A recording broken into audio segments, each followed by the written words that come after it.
John, we recently had our national conference on the theme of missions. The title was Finish the Mission, Bringing the Gospel to the Unreached and Unengaged. And there we talked briefly about the missionary call. And some of the feedback we heard was that folks got helped there. And I thought that may be a good place for us to start this Q&A time because we've been hearing now about missions for 2 hours in the seminar. Yeah. And God may be stirring in hearts. How would you help those wrestling with a missionary call? I'm turning here to Romans 15. I'm not sure I can put my eyes on the exact text that I'm thinking about. I think it's here in verse 20 where Paul says, "Thus I make it my ambition to preach the gospel not where Christ has already been named." So there's a unique calling. He didn't expect that from Timothy or most of the people. Something was in him, right? And that's what you're trying to figure out. At least I am. You know, with every phase of my life, is there something new, something unique that is God's burden for me to do? Call it a call, call it whatever you want to call it. It's in you and it's your holy ambition. And that's, so I want to know, how did Paul get this? And of course, the immediate answer is, well, he got knocked off his donkey on the road to Damascus. That's how he got it. And we wish that would happen to us. But that's not what he says. Okay, this is why it's really relevant to you. I think this will help you. Listen. "Thus I make it my ambition to preach the gospel not where Christ has already been named, lest I build on someone else's foundation. But as it is written, those who have never been told of him will see him, and those who have never heard will understand." So Paul traces his holy ambition not to the Damascus Road experience, which really surprises me.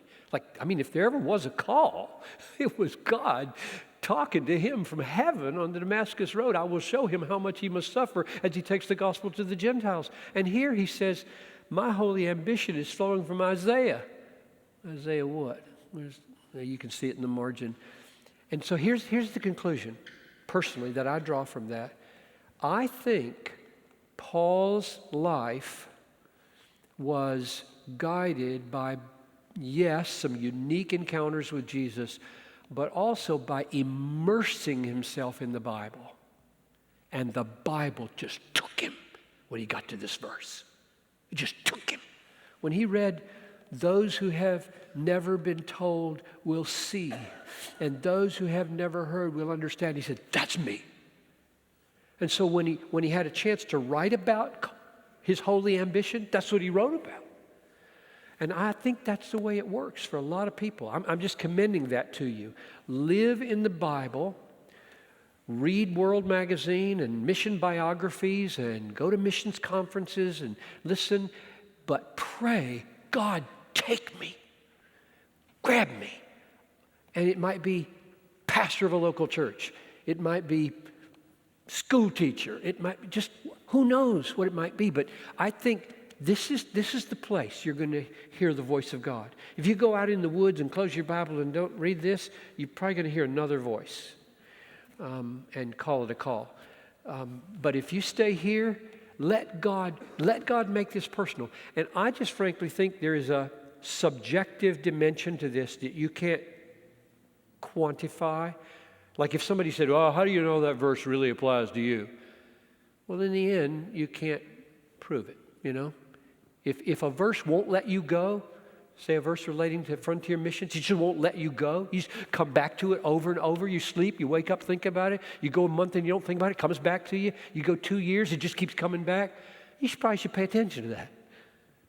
And yet, you couldn't prove it. You couldn't prove that was God. You just, eventually you know. Eventually you discern, okay, that part of the Bible is my mandate. It just seems to me that's the way Paul. That was Romans 15, 20 and 21. So there's lots more to say about the call, about prayer, about the body of Christ, about gifts, about needs in the world. I got a whole little paradigm, but that to me might be the most helpful thing to say right now. Here's a question that came in that relates to that. Did you ever consider going as a long-term cross-cultural missionary? Why didn't you go? Well, I hope it wasn't disobedience, but I'll let the Lord decide in the end about my motives. We don't know our hearts perfectly. So the answer is yes. I'd be a liar if I didn't say yes, because I've preached at, how many? 1983 to 2011, whatever the math is. I've preached a mission sermon every year, at least one between those years. And every time almost I say to the people, every time this rolls around, I reassess whether I can stay here. You know, if there are 10 men holding a log at one end and one man holding a log at the other end, where should you grab hold of the log? That's kind of argument. The needs around the world are simply extraordinary. Why are you preaching in this church-dense Twin Cities where there are probably 1,200 evangelical churches for all these well-educated Americans? And the only answer I have is, well, there's more than one, but here's a couple. I think my gifts and my passions lend me to being a mobilizer, equipper, inspirer, rather than a solitary goer-doer. And that could be wimping out there, you know. It could be justifying whatever. That's one. And just, I've never had any text take me like that to be a goer. I'm married to a woman who in a minute would go. There's no, I won't have that excuse someday. You know, if the Lord ever says, I did mean for you to go one time when you were considering this and you missed it, it won't be Noel's fault, because the story I love to tell, back when I was discouraged, probably when Brad was here in the early 80s, I was so bummed out one Sunday after church. I went home, sat down at the dining room table. I was still living in Tom Steller's house downstairs, and I was putting my head in my hand like this. I said, Noel was in the bedroom right off to the side. I said, I think I'm going to go to Africa. That's how discouraged I was after one Sunday morning. And she called from the bedroom, tell me when to pack. What a woman. That's great. That's a good, just a little aside here. Marry the right person, okay? It's going to give your life to missions. You better marry a radical person.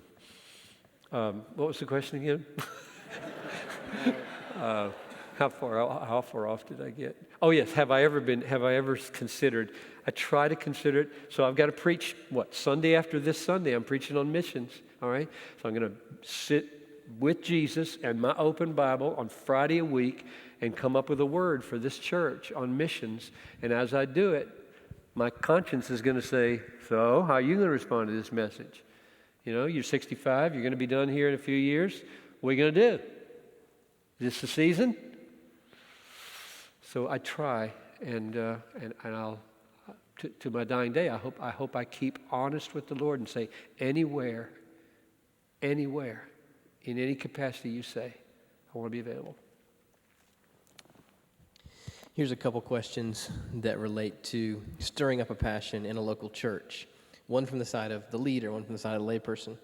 How do you awaken a passion for global frontier missions amongst an apathetic American church? Let's take that from the layperson side. Yeah.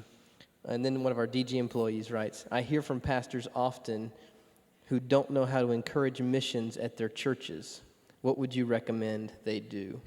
Yeah. Well, I have one main thing to say, and that is trying to stir up carnal people with a little view of God to have a big view of missions is impossible. Carnal people who have a small God, trying to get them fired up to lay their lives down for missions or to dream a dream that's global is, impossible. So the strategy is not mainly to talk about missions.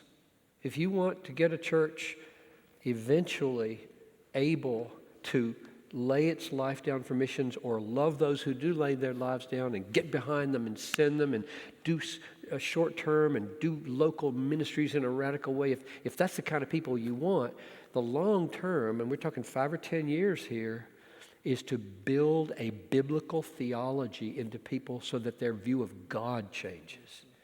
That's the issue. It's how big, massive, glorious is your God? I mean, if you read biographies, and I'm not just talking about the big, famous bigwigs. I'm talking about single women, the Gladys Aylward types, the Amy Carmichael types. Of course, those are well known. The only reason they're well known is because they've got books written about them. But women and men who've laid their lives down, they had a massive view of God. Just he can do whatever he wants, and he will take care of me. I'm going to serve this great God. But if you have a little teeny God, and I'm kind of central in his affections and blah, blah, blah, what's to build on? So my answer is missions, the way to get people fired up about missions is not to preach missions to a small God people, but to take years to help them fall in love with this book by showing them treasure after treasure, week after week, spreading a banquet from this book so that they just can't get enough of the book. And then show them who's at the center of this book. And he's really explosively big, and he is uncontainable, and he will blow your categories again and again until people just, their God just gets so big. Then, when you suggest that he might care about the whole universe and the whole world, and he has a plan, it all makes sense. And I'll tell you another little conviction I have about this strategy is people ask me, well, what if you're in an Arminian church, or a church that doesn't really believe in the doctrines of grace or whatever? I say, well, don't fight that battle at the front end. Be faithful to this word. Get people to fall in love with this book. Get them to trust you. You believe the book more than you believe any system of theology. And then just keep showing them how big God is. And when their God gets big enough, all the doctrinal pieces just start to fall into place. They start to fall into place. All those controversial doctrines, it's like, well, yeah. That is what he is. And so I may not understand it all, but yeah, that's all over the Bible. But if you go at each one of those things, just picking and poking, so same principle. So pastors should, I think, stand here over and over again, feed delicious meals to their people, and then show them that the center of all those meals is a magnificent God. So for, say, the layman or the pastor who has been awakened to a big God and his global purposes, how do they then stay awakened? Here's one question. How do I care about the nations when I'm just trying to keep my head above water and raise my kids and work on the marriage? That's really good. Yeah, I like that question. The assumption is, I think, that you need to have a lot of resources emotionally first, and then you can manage the weight of the world or the weight of missions. There is another way to look at it, and I got this from J. Campbell White, the head of the lay missionary movement in the early 1900s. And he argued that one of the reasons we're bogged down and discouraged in our vocations and our families and marriages and whatnot is because our hearts have shriveled up, and we don't have a global mission. It's paradoxical. Like the world is not just a weight, like and I have to divest myself of all these other good things in order to be Atlas and hold the world up. It's not like that. If you get a God who's big enough, and then you see his purpose, and you find a way to be plugged in to that, there's an energy flowing this way from that, not just this way to hold all that up. So that's one thing. But I don't want to be naive. There are seasons in life, okay, chapters. I've tried to make this plain for Noel, and I want moms especially to feel this. There are seasons in life, okay? There's a diaper season, and it may last for 12 years, 10,000 diapers a year. And she may say, well, will this ever be over? And she needs to love that season and realize it's a season. Babies don't stay in diapers. And then they get worse. But every season has unique challenges. And I would just say there are probably some seasons where you're not going to every missions committee meeting. You're just not, okay? You love it, you support it, you send your check, you pray, but you're not all there because here's a season. This is a season, I've got this disabled child, or my marriage is really stressful this year because he's traveling so much or whatever. And everybody's kind of relaxed and say, okay, all right, this season I have to attend to this. But it doesn't mean I've lost all my passion. It will change. It will change, okay? And they have. I mean, I just would love to talk to all of you personally about how we were talking about this in our small group Thursday morning about marriage issues. And if you get into situations where you feel it's hopeless, and you'll never be happy again. It can't get any better. It just can only get worse. And we need to say to people like that, believe God. With man, it is impossible. With God, all things are possible. And you get through seasons like that. God can, and you wake up a year later, 2 years later, say, He did it, and the same thing with missions. So yes, that touches me, that question of multiple burdens in life. And now Piper, he's adding on the world. He's going to put the world on my shoulders. This question, can you touch on the importance of discipleship in the Great Commission? Important, very important. Make disciples of all nations, baptizing. So it sounds like that first part means take a person who's not a disciple, that is, not a Christian. Okay? Some people use the word disciple for mature Christian. Convert, disciple maker. Bad paradigm. So in this verse, you got non-Christian nations, and you want them to become disciples of Jesus. So conversion, baptism, that's the first part. Teaching them to observe all that I have commanded you. The reason I wrote my book, What Jesus Demands from the World, is to explain the second half of that. Like, I just kept looking at it saying, I'm supposed to teach all that Jesus commanded to all these converts. All of it. So I'm saying it's huge. It's huge. All that I commanded you. So I took a 5-month sabbatical in Cambridge, England, and I collected all the imperatives in the Gospels, about 500 of them. And I took 5 months to distill them into a book called What Jesus Demands from the World. The whole point of that book is to help missionaries do the second half of the Great Commission. Don't just get them converted, baptized, and then on to a new. But everything He commanded. Love your enemies. Don't lay up for yourselves treasures in heaven. Stay married. Things like that.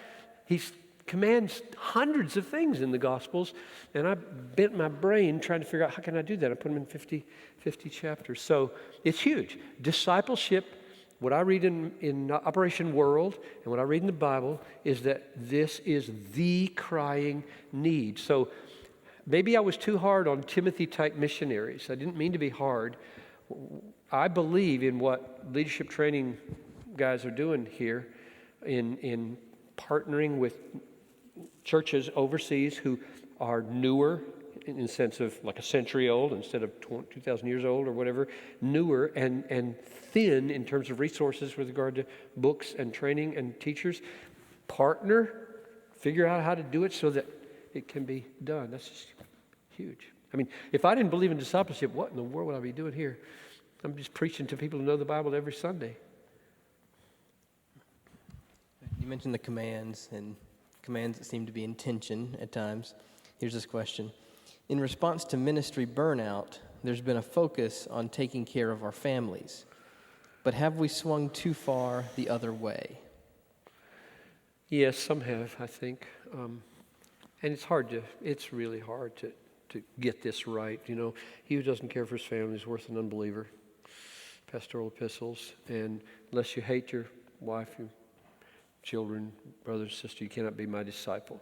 So there you have your biblical antitheses. So care for your family or you're worse than an unbeliever, and behave in some ways that look like hate to the world. And practically, that would mean things like a couple coming to me and saying, this has happened 2 or 3 times, we believe we should go. And mom is probably not going to live another 3 years with cancer. Should we go? And of course, that's not an easy question. Is she cared for? Are there people? Are you essential here? Yes, she's cared for. It'll just be hard, really hard for her and hard for us. They go. Now, some people say, you hate her. If you loved her, you'd stay. You hate her. I think that's what Jesus means when he says, unless you hate your mother, your father. He doesn't mean hate them. He means you look like you hate them. For worldly people who don't have your understanding of your values and your categories. So getting this balance right in the ministry is very difficult. And here, I think I'd appeal to seasons in part. There are going to be seasons. There might be seasons in a month, seasons in a week. But overall, a wife and children need to feel treasured, not just inconvenient to your ministry, treasured, and they need to be nurtured. You know, that's what the Bible says. You nurture a wife, and you nurture your children, and the wife has her responsibilities in that as well. So everybody knowing the other's person and then finding the pattern that works for that family. The problem is I think we tend to generalize, take one person's situation and say that's the way everybody should be, when it just can't work that way. Jobs are not the same, wives and husbands are not the same, kids are not the same, and seasons in life are not the same. And so I think all things considered in the Bible, if you took all the pieces, that the Bible would lean towards kingdom issues are first, and then family and business and that sort of stuff. So Jesus, others, yourself, joy, including family. What do you think is the cause for the imbalance of the ratio of men to women, women to men, doing cross-cultural missions? The situation seems to be something like this. There are married people, and that's men and women. They go together. And then there are single people, and some are men and some are women, like half. And single men don't tend to go into missions. In fact, single men don't tend to go to church. Look for a church with a lot of 40-year-old single men. You won't find it, right? They either get married or disappear. So if they're disappearing from the church, they're not going to be in missions either, whereas women tend to hang around longer in church, and for whatever reason, and therefore they're more ready or willing to go. I don't know. I don't know what that is. Rather than figuring it out in terms of cause, I'd rather just work like crazy to fix it, which means preach and lead in such a way as to make men not leave the church. And I'm really thrilled and thankful that the newer, young, restless reform types are putting a high premium on encouraging men to be godly men. And our pastors' conference in January is going to be devoted to this, called Building Men. There are ways that the church has come to feel effeminate to men, and so they drift away. They kind of look at a thing, no, I don't think this place for men, this place for women. And I, like crazy, don't want to communicate that. I want Christianity to feel very masculine, a kind of masculinity that women feel really safe around. See? There's a strength that can be abusive and manipulative and coercive, and there's a strength that is loving and protective and causes women to walk into it and feel like, I could be safe around these kind of men. They love Jesus like crazy, but they're men.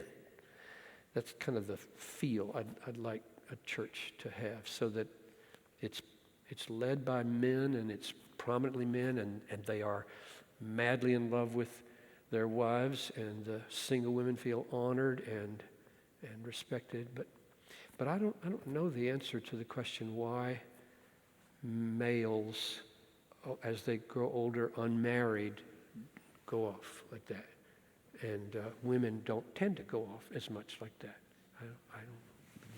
Tell me afterwards if you know the answer to that. So if there's a greater number of single women in missions than men, let's say there is. Yeah, there is. What then is the place of women in missions? Yeah. Assuming a complementarian view. At the end of my little book, What's the Difference? I've got 2 pages with lists about, 80 or 100, what can women do? You know, back when I wrote that book, when the controversies were much more violent than they are right now, I mean, you get yourself hurt believing what I believe. Women would indignantly say, well, if we can't be elders, what can we do? Like, what? So I've made a list of about 80 things. And lots of them relate to missions. And here's the short answer.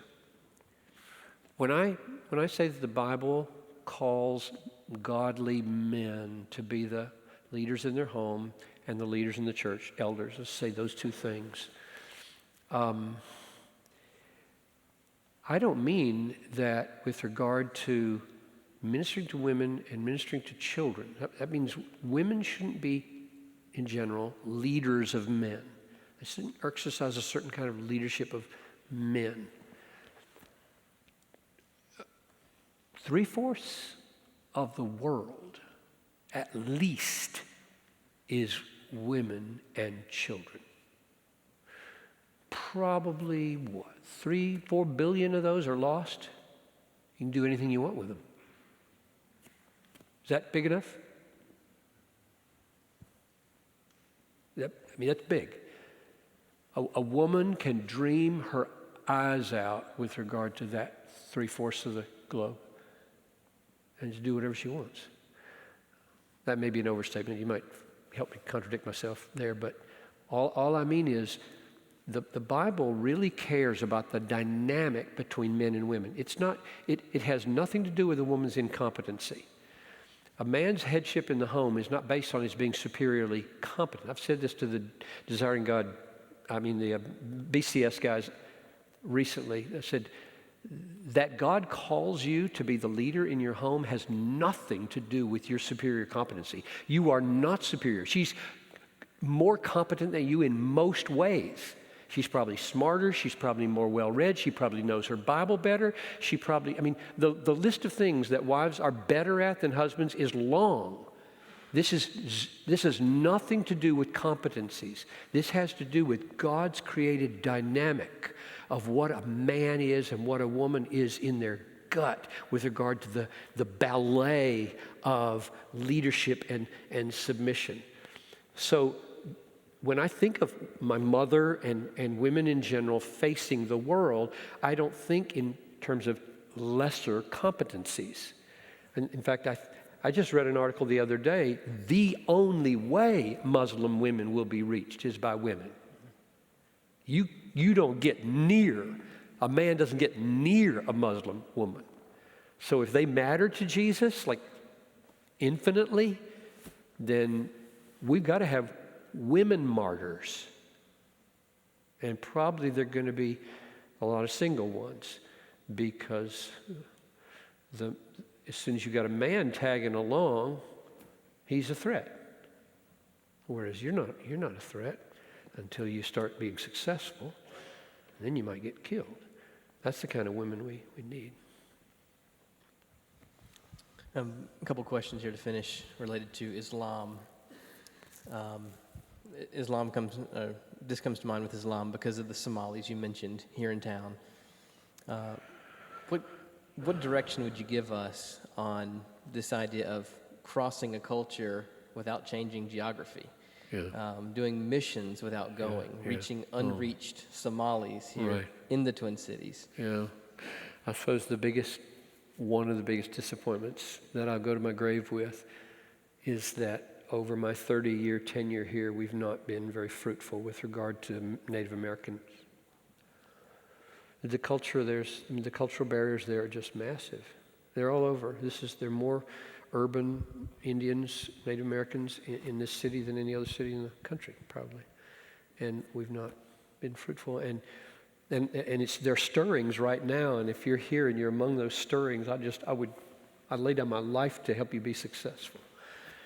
If God's calling you not to go anywhere but 1/4 of a mile that direction, I'd say that's the highest calling in the world. What would it mean to the kingdom and to the glory of Jesus if there were a vital, worshiping church of redeemed and rescued Native Americans in this city? There are little pockets, so that's a huge disappointment. And then the list could go on, right? And now they come through in waves. When I came here, we had 300 Laotians worshiping here. And then they all moved, and there's no big pocket of Laotians in the Twin Cities like there used to be. Now it's Somalis and probably Ethiopians and a few others that I don't even know about. And I'd rather not go to my grave with that regret added on top. And the answer then is we treat them just like like they need missionaries. I try to strike up conversations with, I've got 2 guys that I talk to regularly. They know me. I know them. They're evangelists. I'm evangelist. They're trying to win me to the Quran. They carry it around. I carry my Bible around. We talk, but will that go anywhere? I hope it can go somewhere. But to have somebody who just figures out how to talk the language, live the culture, and just embed themselves there for the next 10 or 15 years and plant that church. That is holy ambition, unreached peoples, cross-cultural, dangerous missions. We know from the news that the Taliban recruits here and takes bombers from Somalis in this neighborhood over to other places and trains them. So we're not dealing with nothing here. This is a tough and risky place. So the answer is, hear me when I talk about peoples and not geography. I really do mean that a Paul-type missionary would stay right here and give his life to the Somali people or the Native Americans. Related to Islam, what about Jesus coming to Muslims in dreams? Is that real? Is that real conversion? Isn't that demotivating for missions? I don't know whether it demotivates or not. I think it deflects. It deflects the way you pray. I've heard people pray, "Oh God, give them dreams. Oh God, give them dreams," because they've heard stories that somebody had a dream, and there are different kinds of dreams. I got no problem with somebody having a dream that a redhead white guy shows up at his door with a book in their hand with a message they need. That's a glorious dream, because they're going to get saved when the redhead knocks on the door, white face, book in the hand. Whoa, I had a dream about you, and they believe in Jesus. That's very different than having a dream of Jesus coming to them in their head, preaching the gospel to them that they've never heard of before and believing it and being saved. That I'm suspicious of, big time, because of reasons I'll give you tomorrow of why I think the gospel needs to be heard. How shall they believe unless they hear? And how shall they hear without a preacher? And how shall they preach unless they be sent? That's a pretty significant argument in Romans 10. And it doesn't say, well, they'll hear because they'll get dreams. So that argument is invalid. So let's be careful when we think dreams that we don't think replacing the biblical paradigm of how people get saved. People get saved by hearing the gospel preached. And it says, how shall they preach unless they be sent? It doesn't say, oh, they can preach in a dream when they're not even there. So I'm very suspicious of those stories where a person actually hears the whole gospel, claims to hear the whole gospel for the first time in their head during a dream, and they got saved without any connection with the church. I just put a big question mark over that. But as far as Cornelius type dreams, okay, send to Peter and he has a message for you. Oh, okay. And they said, knock, knock, knock. There's a man down there who got a message from God that you have a message for us. And it says in chapter 11, a message by which they will be saved. So Cornelius wasn't saved. He had this relationship with God in some way, or with a kind of God in some way, and God had mercy upon him and gave him a vision and said, go get the gospel and I'll save you with it. I want that to happen. But I think we should pray biblically. I mean, we've been through a lot of phases in my life. Territorial spirits, you know. Man, oh man, was that red hot in the late 80s. Territorial spirits. So what do you do to evangelize Argentina? You get a prayer walk and you go down there and you walk circles around crying down the territorial spirits that are over Argentina, keeping them from leaving the gospel, and pray against the territorial spirits and get victory and have Michael come in and defeat the territorial spirits, and all because of a verse in Daniel. I say, oh, well, yeah, they're probably demons that are more or less assigned to places. And we got a teeny little place in the Bible that talks that way. And so, yeah, but then you start to make it a program and you build missions around it and you do. And I think, can we just, stay at the center and pray the Bible? Paul says, pray for me that the word would be given me, that I may speak boldly as I ought to speak. And he never talked about, please pray that I be protected from the territorial spirits over Corinth or anything like that. So that was a little wave. You don't hear much about it anymore today. And I think dreams are going to be a wave, and you've got these waves. And if we stay close to the paradigm of the book, then we won't get swept around by all these waves that come rolling through. We have one final question. It's a little bit on the lighter side. A quick announcement. We will resume at 9 a.m. tomorrow. That's 8 o'clock Eastern for those on the live stream. And we have opened up a nursing mothers and crying children room. If you go down the left side, out the commons, past the restrooms, the far end, they have the sound on in there. And I believe a screen as well to serve those who would be blessed by it. The final question then, and if you'd close us in prayer after this.